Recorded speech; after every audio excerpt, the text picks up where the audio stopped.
This movie will haunt me for the rest of my life. I'm not kidding. Thank you so much for coming to my YouTube channel to watch the long version of my review of the movie The Substance. If you want a shorter version, I post all those to my Instagram at Luke Z, and then a little bit later I will post those also to my YouTube channel. Now, this movie was so disgusting and so high definition, I literally kind of had to cover my eyes at some of the parts. The plot of this movie, basically an aging star. She's like a yoga dancing, I don't know if you've heard of Taibo. It's like a dancing workout thing that was big in like the 90s. She's one of those, but she's like a big star at it on like a TV station. She's aging and she's very aware that she's aging. This character is played by Demi Moore, by the way, who you just know they were trying to make it so obvious that this was so ridiculous, because Demi Moore is a very beautiful woman for 50 or however old she is. She, in the movie, thinks she is like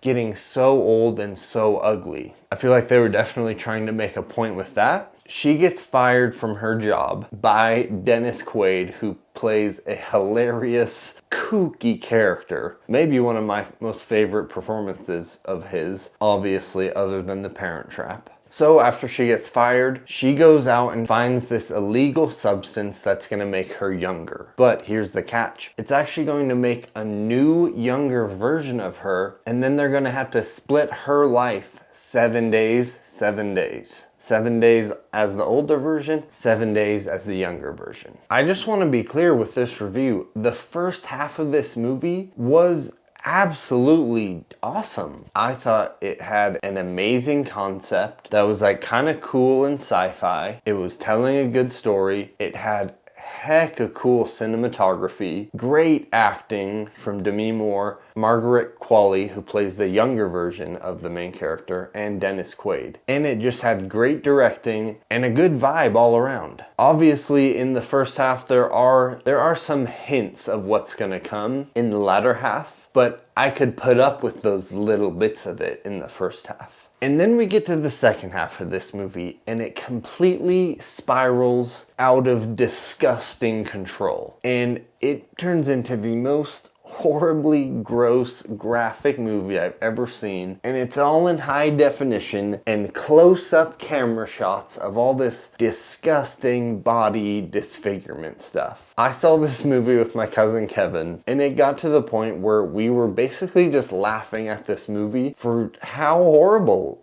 it was. Kevin said after the movie, he said, no sane human being could come up with the level of grossness that this movie goes to. And I kind of agree with that. I'm a little bit confused because this movie is getting really high reviews and like a high IMDb score, heck of good reviews, everything. And I'm just confused, like, are people leaving after the first half of the movie and not seeing the second half? How are people comfortable sitting through being so uncomfortable in the second half of the movie? Like, if I was to explain to you, the viewer, all the crazy, disgusting stuff that happened in this movie, you might vomit just hearing it in your ears and not even having to see it. Listen, I'm not hating on you if you did like this movie, but just comment down below and like let me know how you like got through all that stuff and how that was like okay for your eyes to see. Obviously, listen, I'm not a hater towards anyone. If you love this movie, that's awesome for you. Just maybe not my cup of tea. And it's tough because the first half of this movie was sick. There was a part, the first quarter, first third of the movie, I was like, damn, this movie is sick. This might be like a 9, you know?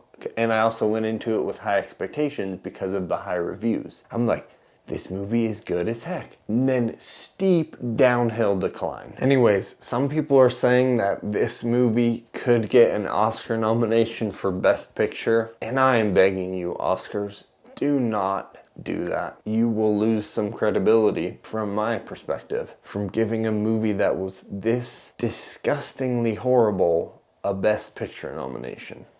Unless you're only giving the first half of the movie that Best Picture nomination, then that would make sense to me. Do not see this movie unless you think you can stomach it. It was a wild ride, somewhat traumatic, but also kind of a bonding experience for me and my cousin Kevin, who I saw it with. Yeah, very interesting, kind of conflicting views of this movie. I give this movie a 5.5, and that's only because the first half of the movie was so good to me. The first half was maybe like a high 8 or a 9, and then the second half of the movie was like a 1 or like a 0.5. So I kind of smash those together, give it a 5.5. If you totally disagree with me, which I know a lot of people probably will, I'd love to hear your thoughts. And this is a positive, uplifting space. So I'm not gonna tear you down for liking this movie, and I hope you don't tear me down for not liking this movie. Let's create that space in the comments, and thank you so much for watching this video. And